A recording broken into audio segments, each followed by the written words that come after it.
Hello friends, इस video में हमारा टॉपिक है democracy. One person one vote one value. तो इसका प्रिंसिपल क्या है? Democracy is based on a political equality. This means one person one vote one value. देखते हैं, इसके बहुत सारे एग्जाम्पल्स हैं। हमारे पास 3 एग्जाम्पल दिए गए हैं इस टेक्स्ट बुक में। When equality was denied, Saudi Arab till 2015 women were not allowed to vote. Saudi Arab में 2015 तक वुमेन को अलाउ नहीं करते थे कि वोट करने के लिए।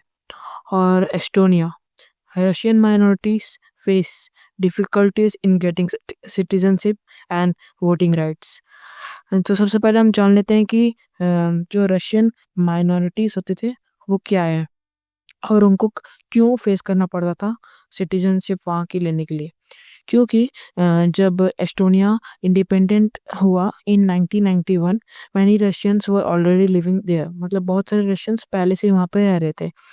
पर एस्टोनिया ने एक बहुत ही स्ट्रिक्ट रूल निकाला सिटीजनशिप के ऊपर कि जिनके पेरेंट्स, जिनके ग्रैंड पेरेंट्स, जिनके पेरेंट्स एक एस्टोनिया के सिटीजन्स हैं बिफोर सोवियत रूल, तो उनको मतलब उनको ही सिटीजनशिप मिलेगी।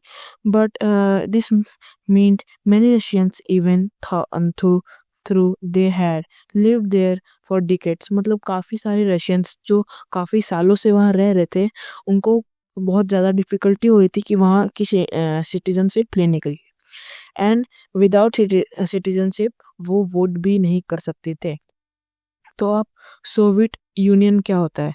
जो सोवियत यूनियन मतलब also called the USSR was a very large country that existed from 1922 to 1991. It was made up of 15 smaller countries। मतलब वो 15 smaller countries से जुड़कर एक बना था। कौन कौन सी कंट्री थी? मैं 3-4 कंट्री का नाम बोल रहा हूँ, लाइक रशिया, यूक्रेन, एस्टोनिया, लाटविटा और बहुत सारी अलग अलग कंट्रीज से ये जुड़कर बनी थी। इसका पूरा नाम था union of Soviet socialist republics, USSR। The biggest and the most powerful part of its was Russia. मतलब उसका सबसे ताकतवर और सबसे बड़ा पार्ट था रशिया। तो वहाँ पे मतलब आपको समझ में आया रशियन माइनॉरिटीज क्या होती है? रशियन माइनॉरिटीज वो होती हैं जो मतलब जब एस्टोनिया को इंडिपेंडेंस मिली तो वहाँ पे कुछ कुछ रशियन पीपल भी थे, रशिया के लोग भी थे। और एस्टोनिया ने अपने इंडिपेंडेंस के बाद वहाँ पे एक सिटीजनशिप का रूल बनाया कि जो जिनके पेरेंट्स, ग्रैंड पेरेंट्स पहले से वहाँ रह रहे हैं, जिनके पेरेंट्स से पहले से वहाँ रह रहे हैं, उन्हीं को सिटीजनशिप मिलेगी। तो इसलिए रशियन माइनॉरिटीज को डिफिकल्टी होती थी वहाँ की सिटीजनशिप लेने के लिए, और अगर उनके पास सिटीजनशिप नहीं थी तो वो वोट भी नहीं कर सकते थे। इसलिए वोट करने के लिए भी उनको डिफिकल्टी फेस करते थे। अब तीसरा हमारे पास एग्जाम्पल है फिजी।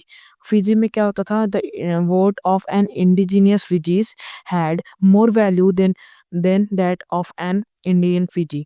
इंडिजिनियस फिजी मतलब क्या होता है? इंडिजिनियस मतलब क्या होता है? इंडिजिनियस मतलब original people of that land. मतलब जो वहाँ के लैंड के थे, वहाँ पे जिनके दादा परदादा वहाँ रहते थे, एशियंट वहाँ के फिजीज थे, बहुत पुराने लोग थे, तो उनको इंडिजिनियस फिजी बुलाते थे।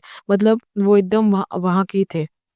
तो उनकी जो जब वो किसी को वोट करते थे तो उनको ज़्यादा वैल्यू देते थे, और अगर कोई इंडियन फिजी वोट कर देते तो उनको इतनी वैल्यू नहीं देते थे। तो ये कुछ 3 एग्जांपल्स है।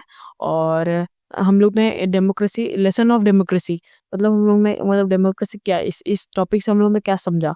इस टॉपिक में समझा कि right to vote, every adult citizen has the right to vote. मतलब सारे एडल्ट सिटीजन को एक राइट टू वोट होना चाहिए। Equal value, each vote carries the same value. मतलब जैसा कि हम लोग ने देखा फिजी में सारे लोगों को एक इक्वल वैल्यू नहीं मिलती थी। वहाँ के इंडिजिनियस फिजीज को ज़्यादा वैल्यू देते थे, और हमारे जो वहाँ के इंडियन फिजी थे उनको कम वैल्यू देते थे।